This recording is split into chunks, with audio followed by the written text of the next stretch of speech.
Okay, good morning, class. There's only 81 of them, should be waiting for them. Anyway, since it's past the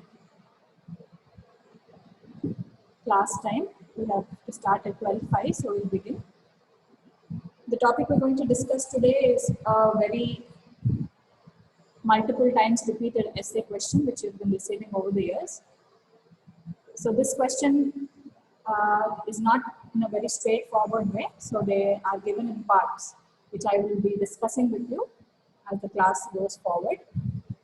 So generally a question regarding Strider is asked in 3 to 4 parts. The first part will be asking you to define Strider and its characteristics.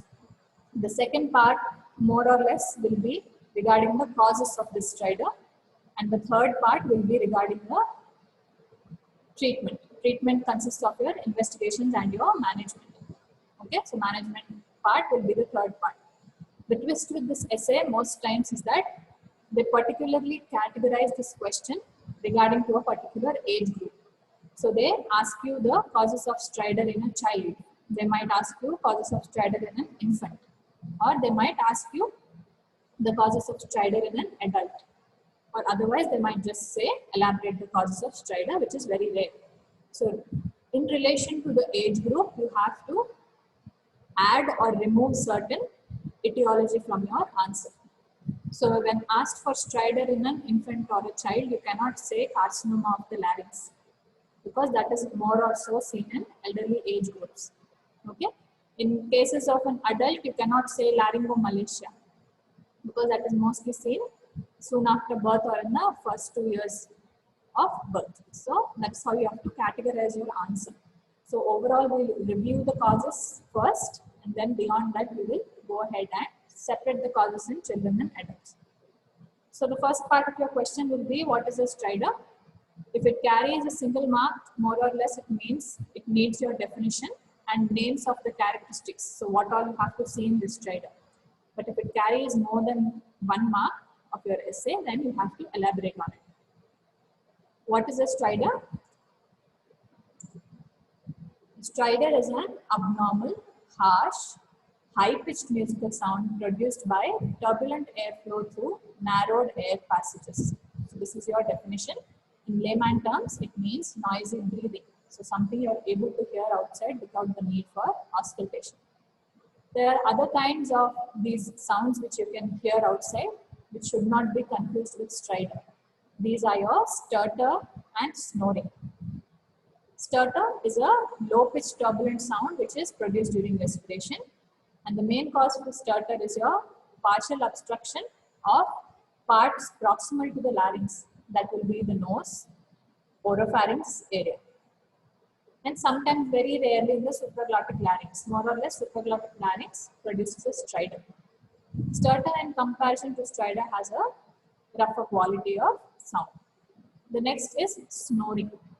Snoring is similar to that of stutter, that is partial obstruction for areas proximal to the larynx, but it occurs only during the sleep. Certain characteristics of Strider should be elaborated depending upon the marks allotted to your first part of question. If not allotted, just mention the characteristics and their grading in names. If the marks are more, you elaborate on it. So we will be talking about the type of Strider, the pitch of the Strider. Site of obstruction more or less is related to the type again, severity of the Strider, and the etiology of Strider. Strider can be of inspiratory, biphasic, or expiratory types. Inspiratory Strider is that Strider associated with inspiration. So this respiratory or this noisy breathing is observed during inspiration. This is often produced in obstructive lesions of supraglottis or the pharynx. These are the examples. Expiratory Strider is the noisy breathing heard only during expiration. It is produced in lesions of thoracic part of trachea. So trachea has 2 parts, cervical and thoracic. Expiratory Strider is more related to thoracic part of trachea, and the primary and secondary bronchi. Yes. In between these, in lesions of glottis, subglottis, and cervical trachea, you tend to see a biphasic stridor. That is, this noisy breathing is seen during inspiration and also during expiration. Okay. The next grading is the severity of the stridor.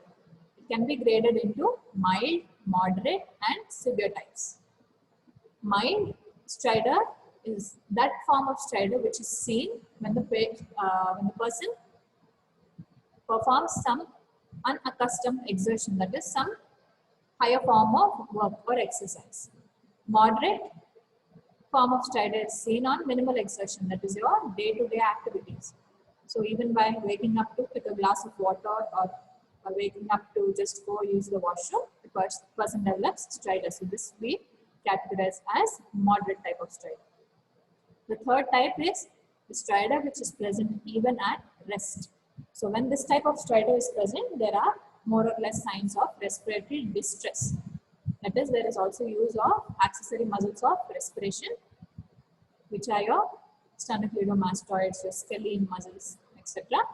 So you will see features of respiratory distress such as your intercostal indrawing, the supraclavicular and suprasternal indrawings, and sternocleidomastoid in the neck and other muscles tend to become more prominent. When this prolongs for a period of time, the patient develops features of hypoxia, reduced oxygenation of tissues initially, which will present as increased heart rate, increased respiratory rate, and furthermore, they will present as cyanosis. And clinically, the patient will be irritable and restless. Next characteristic is the pitch of the stridor, which is the frequency that one can feel. So a high-pitched stridor is seen in distal lower obstructions and a low-pitched stridor is seen in proximal obstructions. This physics part of this explanation for stridor does not have to go in your answer. This is just for you to understand why a stridor is there in the first place. So the basis for this, so what happens here is that any reduction to the airway diameter caused due to causes such as edemas, foreign body obstructions, or collapsing epiglottis in the cases of laryngomalacia leads to a furthermore narrowing or obstruction of the airway. Why? We will see next. So a narrowed airway narrows furthermore. Due to this narrowing, it causes an exponential increase in the airway resistance, which makes it significantly difficult for the patient to breathe. So why does the already reduced airway diameter reduce further? It's because of these two laws. So Google pronunciation says I have to pronounce this as Poiseuille. So this is a Hagen-Poiseuille equation, and it is a relationship between the resistance, the radius, and the velocity of air flowing through a cylindrical two-way tube. So this law mainly states that your airway resistance is inversely proportional to the fourth power of the radius. So when it is inversely proportional, reduction in the radius will automatically increase the resistance to the airflow. Not only this, but the decrease in the radius will also increase the airflow velocity. Pertaining to this airflow velocity comes the next theorem, which is your Bernoulli's principle, which states that when there is an increased airflow velocity, it leads to some amount of negative pressure on the walls of this two-way cylindrical structure. So because of this negative pressure, these walls tend to collapse inwards. So this is what happens in laryngomalacia. When the area is narrowed, the airflow velocity increases, and because this velocity is increased, there is some amount of suction inward negative pressure on the walls of the larynx. So what happens? Because of already soft supraglottis, the supraglottis tends to collapse inwards, blocking the laryngeal airway, causing your stridors. So this inward collapse makes a previously smooth or laminar airflow turbulent. So the next part is the causes of stridor. So first we will begin to discuss them based on their anatomical locations. So stridor can happen from anywhere from the nose to your lower part of your airways. So your upper respiratory tract starts from your nose, nasopharynx, oropharynx, going down below up to the level of the larynx. And beyond the larynx will be your lower respiratory tract. So based on anatomical location, starting with the nose, these are the causes of stridor. In the nose, it could be choanal atresia. Choanal atresia. So all these topics more or less have been discussed or will be discussed further. So I won't go into the details of every topic, but I will just briefly tell you just to refresh your memory. So in the nose, choanal atresia could cause stridor. This choanal atresia is nothing but a congenital obstruction of the posterior nares. The ones we see anteriorly are the anterior nares. So behind, at the nasopharynx, you have your posterior nares. So a membranous or a bony membranous septum, which is seen blocking this posterior nares, usually constitutes the choanal atresia. So when coming to the tongue, macroglossia due to cretinism. Macroglossia is nothing but a huge tongue. Okay, so this is a macroglossia. Cretinism is congenital hypothyroidism, iodine deficiency in the mother, which can be passed on to the child, can cause a condition called cretinism. It might lead to macroglossia. Hemangioma or lymphangioma, these are tumors of blood vessels or lymph vessels. Then dermoid at the base of the tongue. Dermoid is a teratoma. Teratoma is nothing but a tumor containing particular contents in them which are not seen in that area. So this teratoma constitutes of hair, skin and teeth. These are not usually seen in that area. So it is a congenital teratoma. It can also be seen at the base of the tongue. And a lingual thyroid. Lingual thyroid is an undescended thyroid. That is, you know that the thyroglossal duct starts from the base of the tongue at the foramen cecum and descends into the neck as the embryology of the fetus proceeds. So when that does not happen, you will see that this thyroid has residually stayed behind at the foramen cecum, and this we call as a lingual thyroid. Coming to the mandible, the conditions which can cause stridor are mainly micrognathia. What is a micrognathia? This is nothing but a very small and a retracted mandible. So the chin tends to be retracted backward and it is very small. So this is a micrognathia. In pediatric age groups, we usually see micrognathia in two syndromes. These can be 2 marks questions for you. One is a Perry-Robin syndrome and other one is a Craig-Chatt syndrome. This Perry-Robin syndrome is also called Perry-Robinson syndrome or sequence. This is caused due to de novo mutations of chromosomes 2, 4, 11 and 17. Just recheck it again. I think 2, 4, 11 and 17. It has features of importance to us here, micrognathia. It has glossoptosis, that is a retracted posterior based tongue, and it also constitutes of having cleft palate. So these are the 3 features we see in Perry-Robinson's syndrome or sequence. The next one is the Craig-Chatt syndrome. This is due to the deletion of the 5p part of the 5th chromosome. More or less, it has a conglomeration of a lot of symptoms which are related to development of larynx and the neurological system of the body. So in relation to that of the larynx, this syndrome is also called a cat cry or a cat call syndrome. So the cry of the baby is as that of a cat. So that is something to do with the deformities in development of the larynx. There is also micrognathia, and there's also a lot of neurological disabilities related to motor skills, psychomotor skills and your basic behavioral skills. The next causes of stridor in relation to larynx will be, in relation to pharynx will be a congenital dermoid, a regular infective adenotonsillar hypertrophy, Another infective cause is your retropharyngeal abscess and tumors. So now we are discussing the contents or the causes in whole. We have not differentiated between a child and an adult. So this will be mixed. So this is what you have to write if you're just asked to elaborate the causes of stridor alone without being mentioned a particular age group. Coming to the larynx, we have discussed this in the previous class. So the congenital causes of larynx such as your laryngeal web, laryngomalacia, laryngeal cysts, vocal cord paralysis and subglottic stenosis can cause a stridor.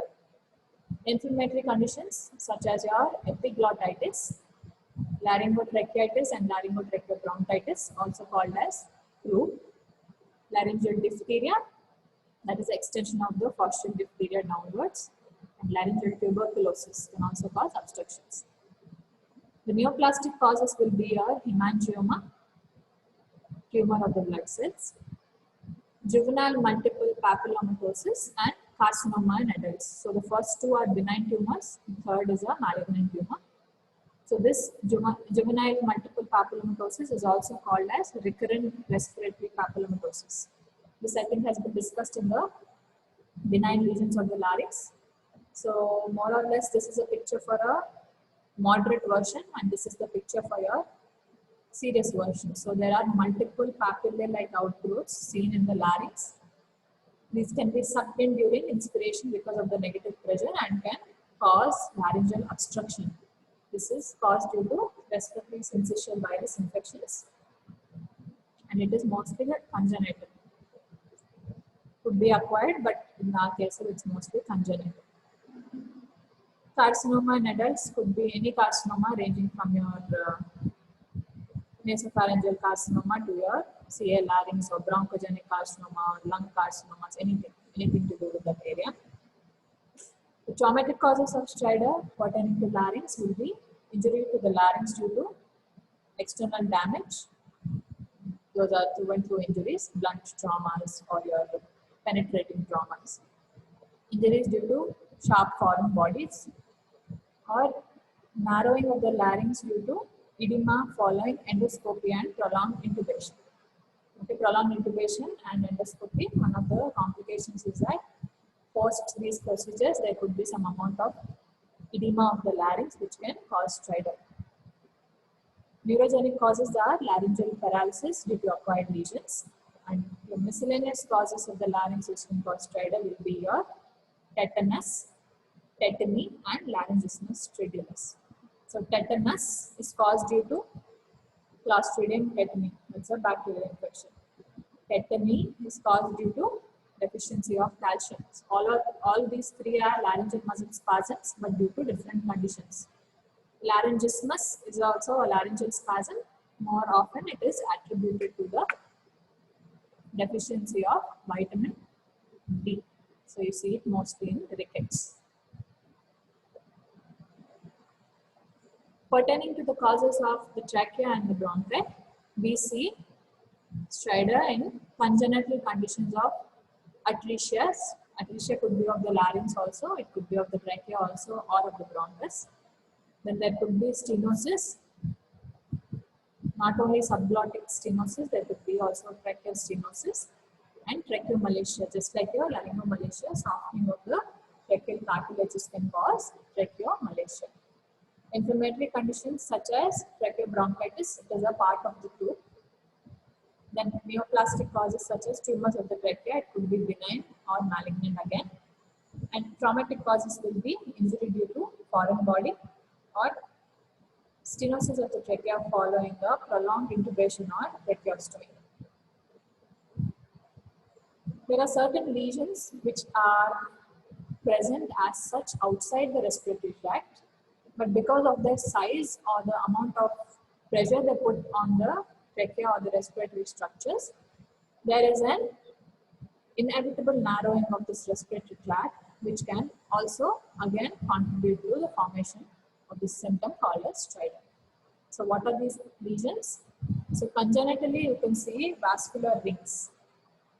This vascular rings not only obstruct the respiratory tract, pushing it backwards, they also tend to somewhere obstruct the esophagus. So the trachea and esophagus are just present one behind another. I mean, the trachea is anteriorly present and the esophagus is behind them. So these vascular rings, for example, let's say it could be a double aortic arch, or it could be left-sided aortic arch with an aberrant, right-sided aortic arch with an aberrant left subclavian artery. Okay, so these are the variations of vascular rings. So what happens, this tend to press over the trachea or the respiratory tract to a certain extent and they cause obstruction. So these can cause stridor. There could be an esophageal atresia. There could be a tracheoesophageal fistula, a congenital goiter. Yes, congenital goiter as in due to iodine deficiency, there is a huge thyroid gland. So the weight of the gland during sleep can put pressure upon the trachea and cause some amount of respiratory obstruction leading to stridor. The next one is a cystic hygroma. Cystic hygroma is a congenital lymphatic tumor. More so it is benign, but the size could be so huge because it consists of a lot of vacuoles or cysts within it, which are filled with lymph. So because of this pressure, what happens is pressure can affect the trachea. Cystic hygromas are more so common on the left side of the neck in children when they see it. They can be present at birth in intrauterine life, or they can be something that develops over a period of time in the childhood. So they're mostly common in the posterior triangle of the left side of the neck. And they can also be seen in relation to the axilla. The inflammatory conditions such as your retropharyngeal abscesses, which you see, can cause some amount of respiratory obstruction and stridor. Foreign body of esophagus can also cause secondary brachial compression, and masses in the neck. So any tumors of the thyroid or any of these benign neck masses can also cause some amount of respiratory obstruction leading to stridor. In these cases, if we just do a laryngoscopy or a bronchoscopy, you will see that the respiratory tract as such is normal, but there is external compression. So these need other investigations in the forms of CT, MRI, or esophagoscopies. So this is a laryngeal atresia. It is a unformed laryngeal inlet. See this fibrous band. So this is laryngeal atresia. So now we have to categorize. So whatever kinds of stridor you have seen in the previous few slides, that is a combined effort of all the causes. So when it comes to children and adult, you have to add or delete certain causes. So like we have seen, all this we have previously discussed. So in cases of children, we usually delete the carcinomas, that is CA larynx or CA hypopharynx or CA nasopharynx in an infant or a 1-year-old child. Let's say the question says infant, or let's say a 1-year-old child. So in that cases, you cut out all these carcinomas. Okay, so this causes we have discussed. We have cut out the carcinomas. So this is for you to roughly understand what you need to write down. Okay, you try to mention as many causes as you can remember, but just make sure that you don't mention the wrong causes. In an infant or in a question of stridor of 1-year-old, you cannot say one of the causes is carcinoma larynx. Okay, so write down as many as you can. Whatever you've written, just make sure that is present more or less in that age group. This is for you to understand basically what you have to mention, how to write it down. You can also write it down in the form of a flowchart or a table. This is more of a descriptive form. Yes, go through these. We have discussed this previously already in the combined causes. This is just a separated part for children. Yes, all these are congenital tumors which are benign. So these can be present in children, such as chondroma, cartilage tumors, thymomas, and we have discussed juvenile laryngeal papillomatosis. So coming to the stridor in adults, stridor in adults is more or less very concise. So you have to remove all the congenital causes, because if that congenital cause is present, that should have been treated at a very minor age group. So coming until adulthood would not have been possible without treating it. So those congenital causes should be removed here. You cannot write some infective causes such as your croups or your epiglottitis. It's not that they are not present in adults, but it is extremely rare. So more or less might not be present. So here what we are more interested in adults are your traumatic causes such as your laryngotracheal trauma, that could be penetrating injuries, or your blunt traumas. Then laryngeal stenosis. Here the stenosis we're talking about is an acquired type of stenosis. It is not the subglottic stenosis we see in a congenital lesion. This is an acquired laryngeal stenosis that is seen due to a road traffic accident post-intubation, or it can be seen due to injury due to a foreign body. Okay. Next will be the tumors. So any tumors of the larynx, CA hypopharynx, duct of the trachea, the bronchus, esophagus, thyroid, any of these carcinomas or tumors could cause stridor. Infective causes here will be very specific. These will be your retropharyngeal abscesses or parapharyngeal abscesses causing high amounts of pressures, and infection due to TB larynx. Okay, so all of your epiglottitis, laryngotracheal bronchitis, those are more specifically for children, so leave it there. If you're asked in an adult, you don't mention all of those. Causes of allergy such as angioneurotic edema, that is a post-allergic component exposure, laryngeal edemas. Then neurological causes such as your bilateral abductor palsy. So we have seen even in congenital causes that there is some amount mention of vocal cord palsy, but that is due to congenital presence or due to injury during the birth process. So in that case, we ask history for forceps delivery, etc. But this is more or less something which develops newly, something which is acquired newly in adulthood. This happens post-surgical in most times. Sometimes idiopathic also, but idiopathic is usually some unilateral. But bilateral usually we see post surgeries in the neck and chest, such as your thyroidectomy surgeries and cardiothoracic surgeries, because these are very closely related to your recurrent laryngeal nerves and your vagus nerves. So the next part is the evaluation of stridor. So the first part is definition and characteristics. The second part will be your causes, and the third part will be evaluation, and the last part will be treatment. So evaluation here is just not investigations, because you have to first take some amount of history from the patient, and then you have to clinically examine him before you come to a conclusion of what investigations you would like to do. So we begin with taking a history from the patient. You need to know the perinatal history. Perinatal history here is important in case of children, like we have discussed. If there was a forceps delivery or there was a prolonged labor, so there is chances of acquiring some laryngeal obstructions, or if there was a preterm labor, you see more instances of laryngomalacia. If there was a forceps labor, you see sometimes incidences of bilateral abductor palsies. So you have to see this. You ask for the perinatal history. The next will be the time of onset of the stridor. So you need to know whether it is congenital or acquired. You need to know the mode of onset.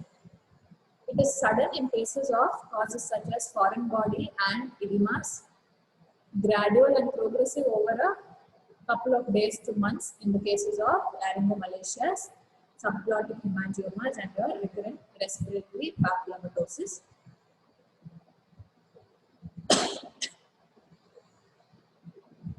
Then will be the duration of the stridor.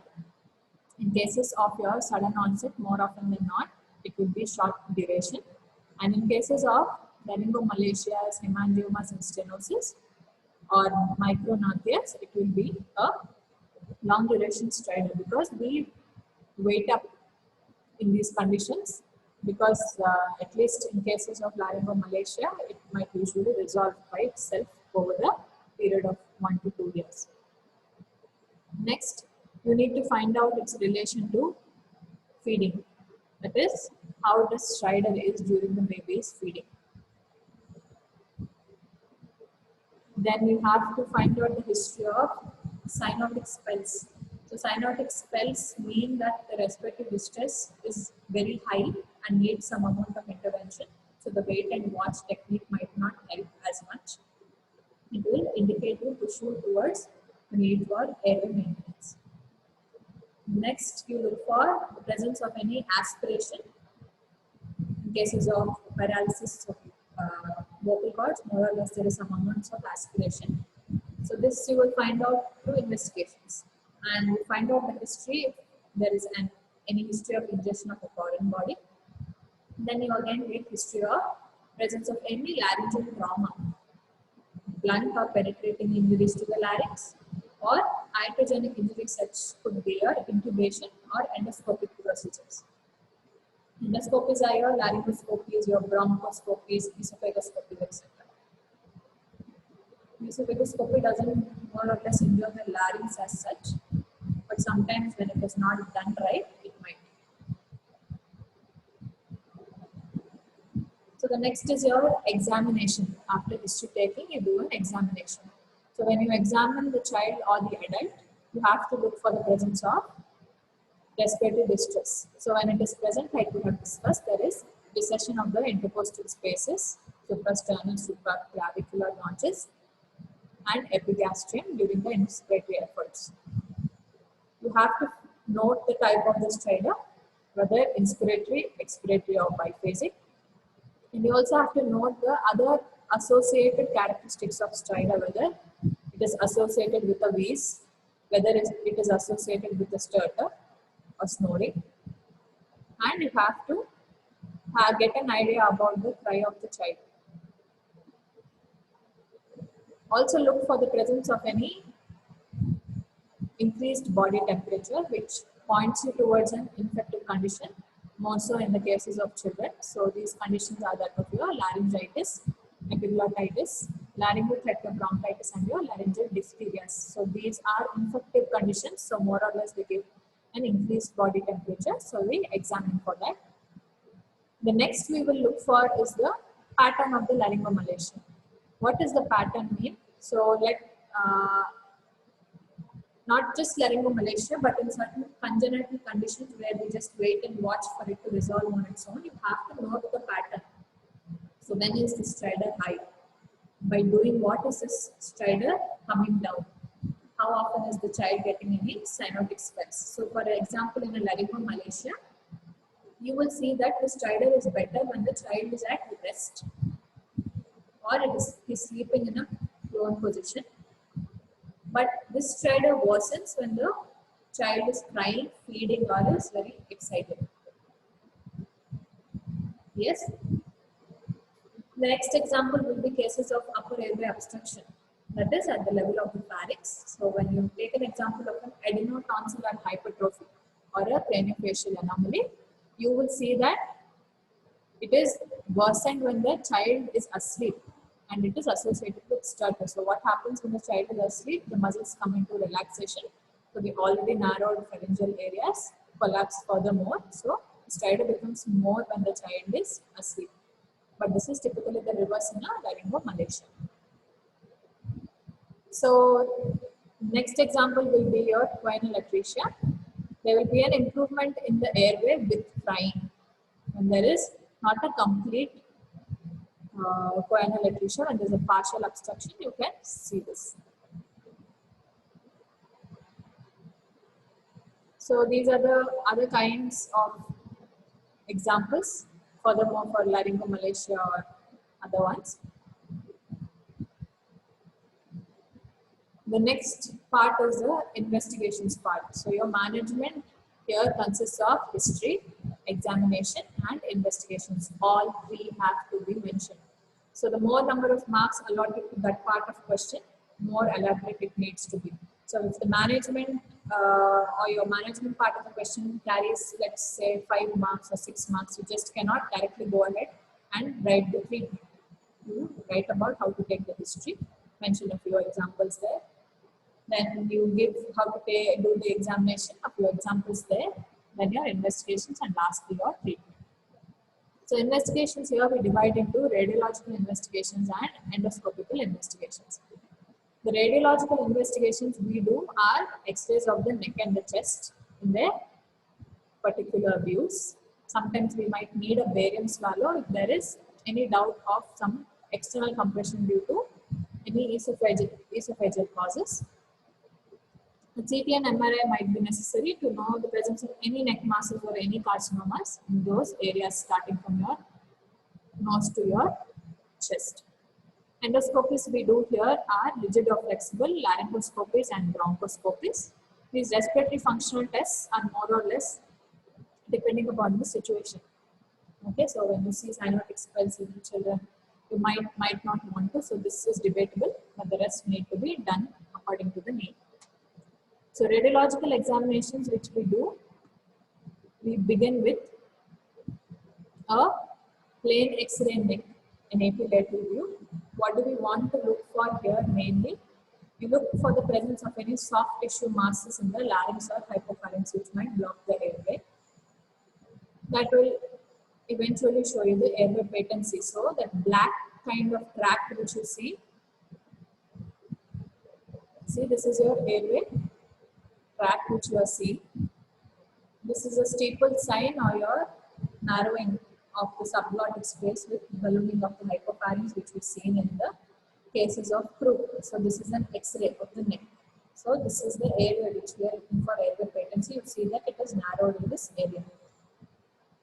And we look for prevertebral widening. So in cases of a retropharyngeal abscess, there is a prevertebral widening. What happens?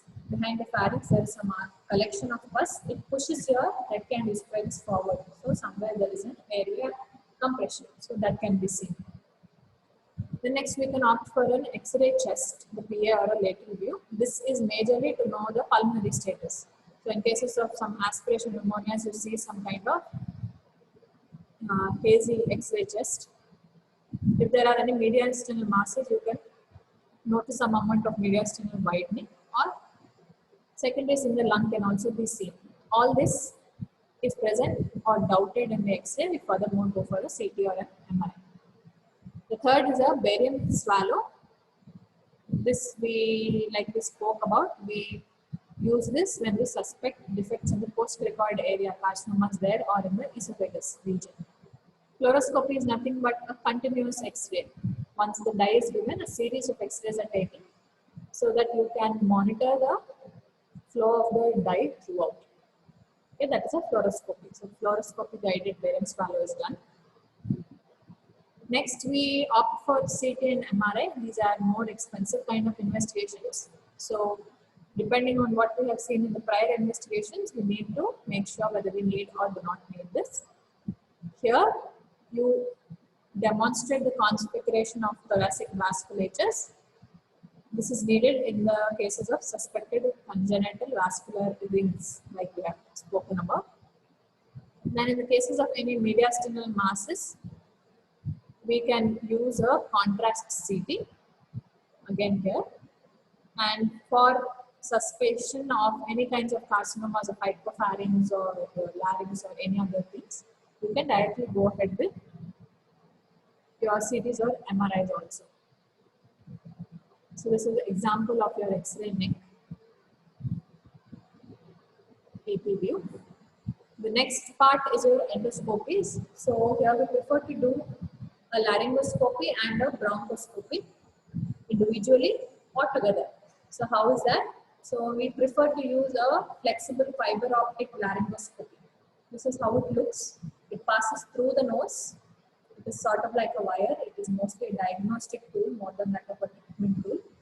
So pass it through the nose, goes through the nasopharynx, then your oropharynx, through the laryngeal inlet into the larynx, then the trachea, bronchi, bronchioles, etc. So to that level, we use a laryngoscopy. This can be done under topical anesthesia as an outdoor procedure, and it allows examination of, like we have spoken, nose, nasopharynx and larynx. It helps in the diagnosis of all these mentioned conditions such as your laryngomalacia, vocal cord paralysis, recurrent respiratory papillomatosis, laryngeal cysts, and other congenital anomalies. The next one is a bronchoscopy. Sometimes we call it a laryngotracheal bronchoscopy, but you can just call it a bronchoscopy. This bronchoscopy is flexible or rigid. It is a gold standard which we use for this assessment of a stridulous child. So this was a laryngismus stridulus. So this is one of the kinds of investigation which is a gold standard. Usually, more or less, it is done under anesthesia. So this is the regular bronchoscope which we use. This is the one for pediatric age groups. So you will be seeing this particular instrument in two different sizes, one for the pediatric age group, one for adults. Then you see the instruments. This is of importance for you even during your clinicals. So these holes in a bronchoscope are for ventilation. So the major difference, the most difference between an esophagoscope and a bronchoscope for adult, which might look similar to you, is the presence or absence of these holes for ventilation. So if you see these holes, it is a bronchoscope. It has multiple ports. So this bronchoscope here is one which has attachment to use an endoscope through it. Okay, it has a working suction channel and it has a light source channel. Usually the one we have, the light source directly goes only through the endoscope. This one, and this is a bronchoscope. The next we have discussed are your respiratory function tests, which, like I said, may or may not be done depending upon the need or emergency. So just to differentiate between an interthoracic and extrathoracic obstruction, these respiratory function tests could be done. So I would like to show you a couple of videos if the time permits. I think we do have time. Let's finish off with the management of stridor. So management of stridor is mainly treat the cause. So when the causes of your question has been given a good amount of marks, you just cannot name the causes and leave them. You have to elaborate each cause in 1 or 2 lines, like in signs and symptoms and treatment, 1 line of this and 1 line of that. So if that has to be elaborated, this management of stridor will be different for different causes. So this is not like a one-size-fits-all kind of management, but more or less most cases of stridor, there is some amount of typical management which we do in the form of firstly oxygen therapies. So when there is an obstruction to the airflow and the normal alveolar function, we try to raise the concentration of the inspired oxygen. So that will eventually reduce your ventilatory requirement and it maintains adequate oxygen saturation levels. So this is like a temporary form of treatment here. So treatment could be 3 parts again. It is conservative or interventional, 2 parts, conservative or interventional. Interventional is more or less your surgical management. So conservatively, first we depend upon oxygen therapy and humidification. We could give antibiotics in the cases of infective causes of larynx which are causing stridor. Then cases such as your croup, etc., when there is thick mucus that is obstructing the larynx, you can give mucolytics. Everywhere, wherever you mention a genre of drugs, you have to mention certain examples. So that will be a mucolytic will be your bromohexine. Then in inflammatory causes such as your epiglottitis and croup also, to reduce the inflammation, you can give steroids. Steroids are in different forms. You can give hydrocortisone, you can give beclomethasone, and adrenaline is also given. This kind of adrenaline also helps to reduce some amount of spasm. It's not a steroid though, but it is given. Then you give IV fluids to combat dehydration. So all this treatment you have seen in your previous classes of laryngitis and your congenital causes. So either we try to wait and watch for it to resolve on its own in cases of conditions such as laryngomalacia. In cases of infections, you have to definitely go ahead and treat. So in this wait and watch period, some amount of medical therapy should be done. So this will be given under these headings. The next will be positioning maneuvers. Same in your laryngomalacia, in a prone position, the patient or the child is less in respiratory distress and the stridor reduces. So, since the stridor resolves by itself, by the time the child becomes a year or 2 years old, till that time you manage by these positioning maneuvers. In conditions of spasms, we have seen cases of spasms, tetanus or tetany. These causes have to be treated. This Clostridium tetani infection should be treated. In cases of tetany, this calcium deficiency should be treated. Okay. So in laryngismus cause, you have to treat vitamin D deficiency. So all that should be mentioned with the cause, elaborating the cause in a couple of sentences. But bronchodilators as such, in cases, let's say, of that of asthma or severe bronchospasms, you can give bronchodilators. Positioning we have already discussed, mentioned twice. Okay. The next is your intervention or your surgical management. So surgical management for any kinds of respiratory distress takes part in a protocol which begins with endotracheal tube intubation and next goes on to tracheostomy if that intubation is prolonged.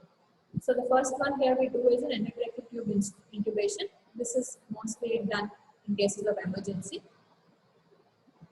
But in some cases, this might not be possible. You might directly need a tracheostomy. So the next stage would be a tracheostomy if this endotracheal tube intubation has been present for more than 72 hours or it is necessary beyond a particular amount of time. You go for a tracheostomy.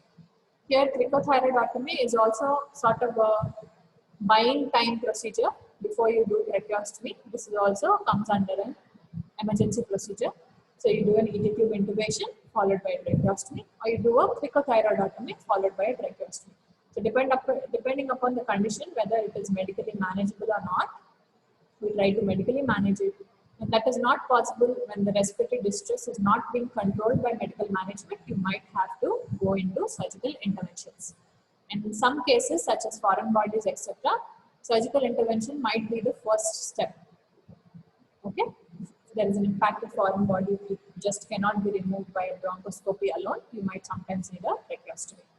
So this is the treatment for stridor. So before we go, I will show you some videos. So first will be your, can you see the video?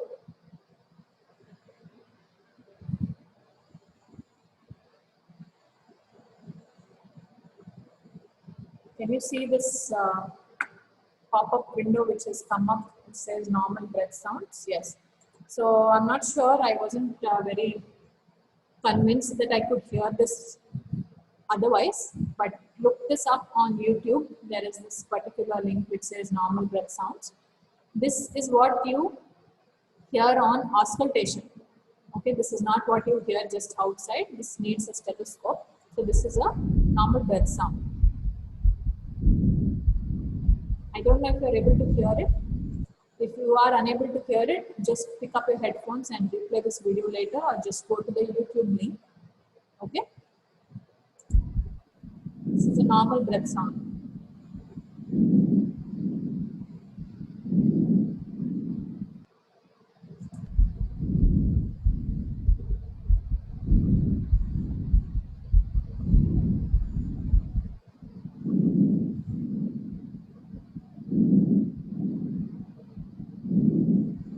Since I'm not carrying any earphones, I'm unable to hear it myself here. But then if you were not able to hear it here, I suggest you to just go on YouTube, and that is a normal breath sound. So to perceive something which is abnormal, to even diagnose something as abnormal, you need to know what is normal. Okay, so just see what a normal sound is, and next we will see what your B's and stridors are. Okay, just listen to it, then we'll talk about it. Everyone, this is Sarah with RegisteredNurseRN.com. In this video, I'm going to let you listen. So this is a B's.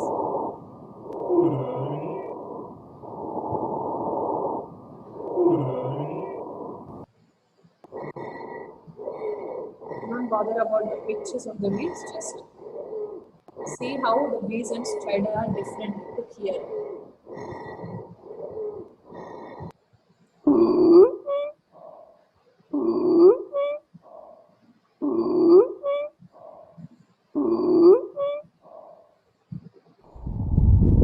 These are the other lung sounds, which I won't be discussing. Let's go back. Once more.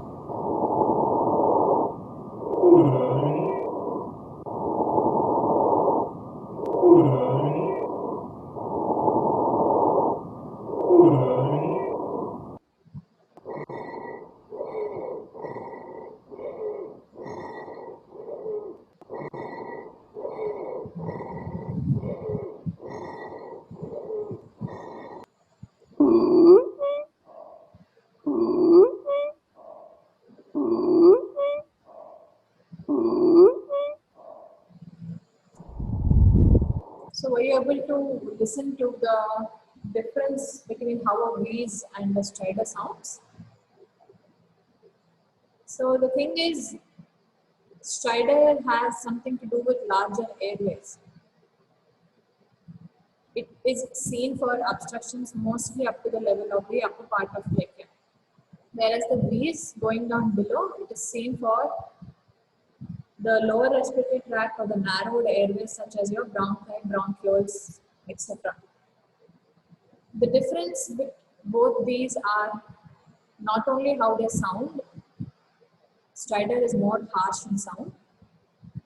It is also that the stridor can be heard with your regular ears. Physically, you can just hear it, but sometimes these can also be heard. But for you to perceive it in a better way, you will always need to auscultate for these. These are more or less is associated with other respiratory sounds such as your crackles, repetitions. And more or less it is something to do associated with spasms of the lower or the smaller airways. So this is how you perceive them. So here what we need to know is that stridor sometimes may be accompanied with the wheeze. So stridor might not be by itself, it might be accompanied with the wheeze.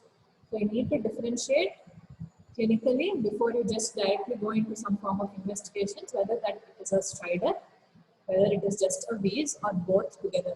So when there is both together, more or less when there is a wheeze involved, you have to concentrate more on the lungs going further down, because there could be some amount of any inflammatory fluid collections or further spasms of the lower airways, something to do with your major respiratory infections of that part.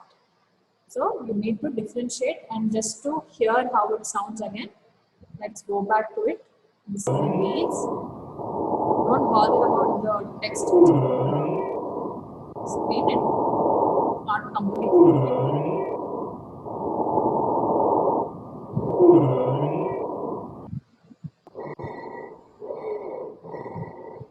Don't bother about the pitch, just hear how a wheeze and a stridor are different for a human ear.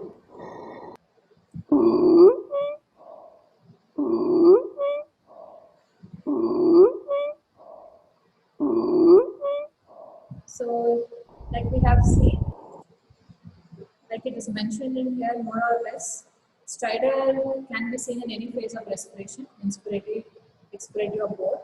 Wheeze also sometimes, but wheeze more so it is appreciated in expiration.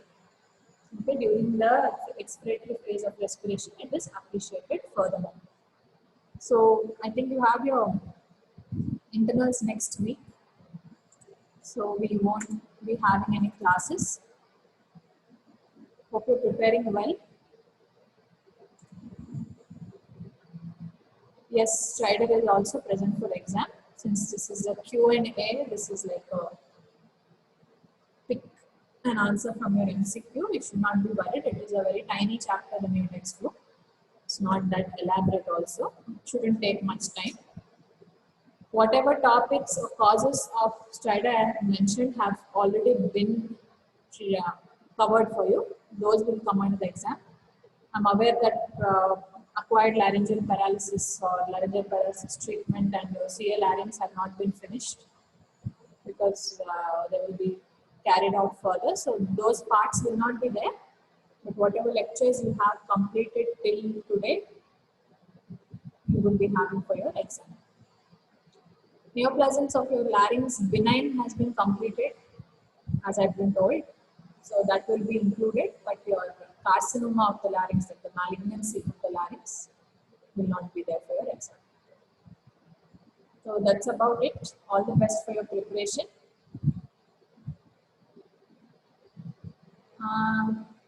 Somebody says that it is tough to read all questions from all chapters for internal. Be aware that during your final exam, the syllabus is going to be more than this. Since you don't have a choice, then it is better to be prepared from right now. Actually, your syllabus for second internal, whatever, is very less compared to what it has been previously. An exam for you includes your entire syllabus from the entire subject for your final exam. So this is not a valid doubt. You have to go ahead and read all the chapters, because it will be a revision. Whatever topics have been covered in the first internal, go through them a little faster. That will be like a revision. The new chapters will be concentrated on more, but that does not mean the previous chapters will be left completely.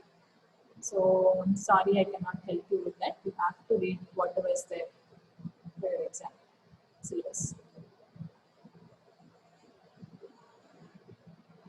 Anything else?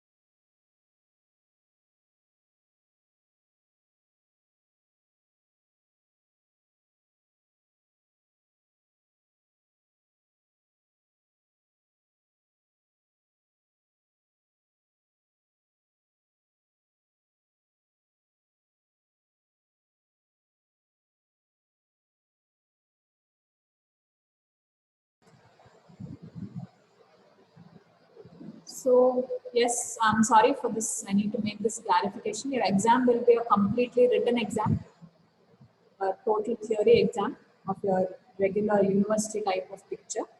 I'm sorry, I said the MCQs. That wasn't for you. It will be a completely written exam of your complete duration, which will be followed during your final exam. So I wouldn't suggest for you to go and read from any specific other book for operation procedures, because see, whatever books have been prescribed or given for you according to your UG syllabus are, I think Hazarika is there, then I don't know if Logan Turner is there, then there is KK Ramlingam's textbook, and there is Scott Brown. So as you know that Scott Brown already is a PG book. It is a PG prescribed textbook. So that itself will be very vast. So I would suggest you to just stick with whatever is there in your Hazarika. Bingra is not really a prescribed book for your undergraduation, but I myself have read Dingra during my undergraduation, but certain things in Dingra are not enough for you to write for this particular amount of marks. So some things you might have to elaborate on. It's better for you to look into Hazarika. Don't go to the level, if you really want to prepare for the gold medal exams or that, you should have already started reading bigger books like Scott Brown, but then now is not the time. If you're looking to prepare for the internal, don't pick up bigger books right now. So just stick to your Dingra or Hazarika or your KK Ramlingam's book. Those should be enough for the level of UG operation procedures.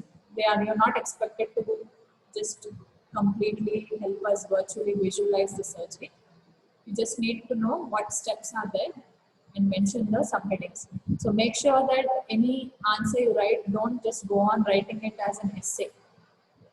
Because an examiner who's correcting your paper is not just correcting your paper, he has to do multiple papers.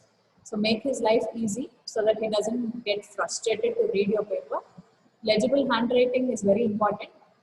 Mine wasn't, but to compensate for that, it is better to always use certain colors. If you are drawing any diagrams, it's better to use certain colors. And in cases of any answer, make subheadings and divide your answer into parts so that the examiner can quickly go through your answer and not miss anything. So when you write an essay sort of an answer, you might have really written a lot of information in it, but while reading through, some might be skipped.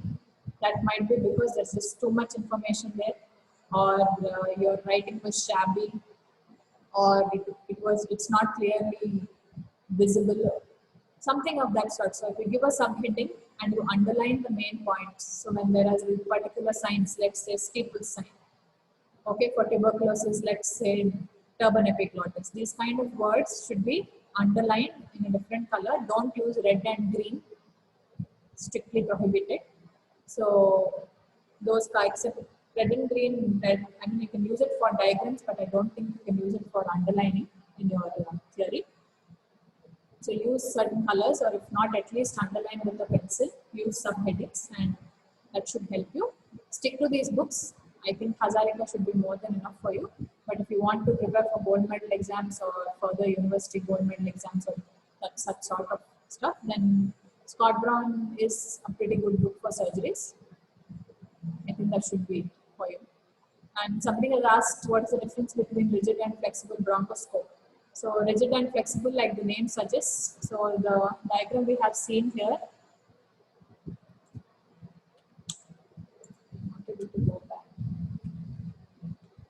This is a rigid bronchoscope. As you can see, it is a stiff metallic tube. Okay, this does not bend with the directions of the larynx. So when you are going further, you have to change the positions of the head and your hand, head of the patient and your hand to make it go into a particular view without injuring the other structures. So it is just like a tall tube, stiff tube, which are putting it down the throat into the trachea and the bronchus. So you need to adjust yourself and the patient in relation to this tube to avoid any injuries. Whereas this is a flexible laryngoscope. Flexible, you see that it has some amount of curvatures. It is bendable either ways. The injury caused by this is very less. This is an expensive piece of equipment. But the disadvantage with that is, since it is flexible and narrow, you cannot pass instruments through this mostly. Sometimes, not all instruments can be passed through this.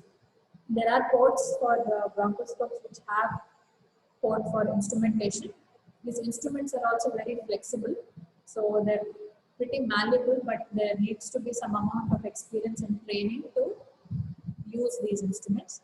Whereas in bronchoscopes, these are just full-fledged straight instruments. This is not very expensive. This is more commonly used, and these flexible ones are more or so diagnostic more than for treatment purposes, whereas the rigid ones which we use are more so for treatment. So this is your treatment code, this is your working channel. You will see this more or less. We will show you this in your instruments. We don't have something to show you for our flexible bronchoscope, but definitely we will show you rigid bronchoscopes and rigid esophagoscopes.